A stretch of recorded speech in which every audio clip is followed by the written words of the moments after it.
Hey guys, in this video, I will show you how to lock Apple Pay without card. Alright, so let's begin. I'm going to show you how you can temporarily restrict Apple Pay without removing your cards from your iPhone. This can be especially useful if you've misplaced your iPhone, want to add an extra layer of security, or simply don't want Apple Pay to be easily accessible for a while. So let's get started. First, go to the home screen on your iPhone and open the Settings app.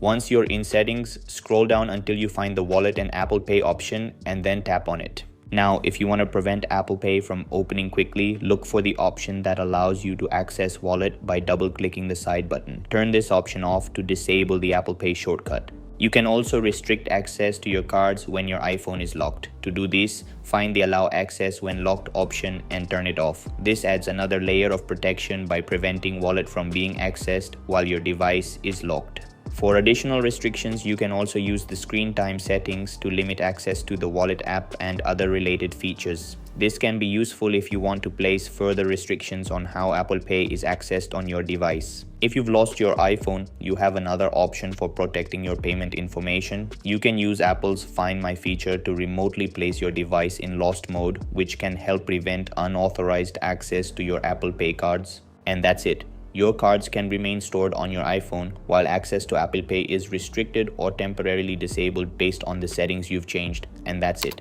So that's basically how you can lock Apple Pay without card. So that's all for this video.